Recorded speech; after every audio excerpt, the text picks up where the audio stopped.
Okay, so this is part 3 or 4. This is part 3 or 4, one or the other. But anyway, so we got done with our story. So this is where you're going to write your story. Now, it's just the same as last year. But we're going to do like a total experience project if you are this here total experience project if you are doing more than one project. If you're only doing one, do project focused, but I want you guys to do total experience for sure.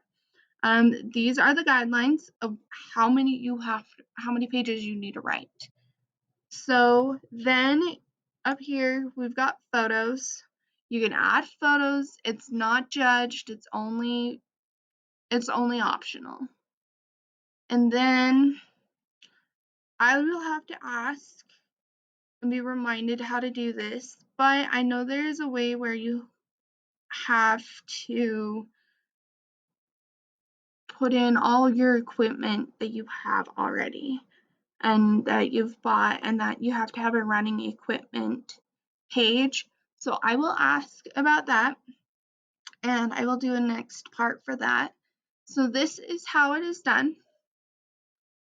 And then just make sure you guys press save, and then you can go back to your home, your profile, and then parents, if you need to switch back to your profile here.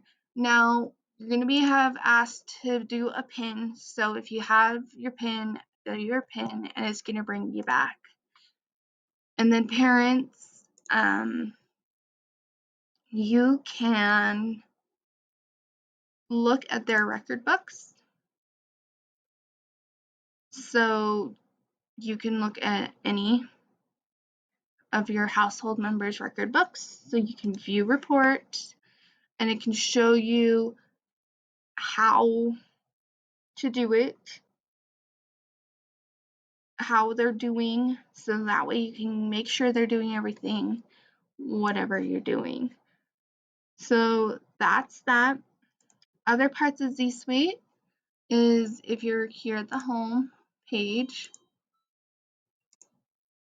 dashboard, you're gonna see like any announcements they're gonna have, any files they've uploaded. So I won't be uploading any because this is just what the county does. They have upcoming events. They have, if you're a leader, you do the status and enter to-do lists that you've got. But Zsuite's easy. Ask me or anybody in the county office. They are more than willing to help. And this is Zsuite as an overview.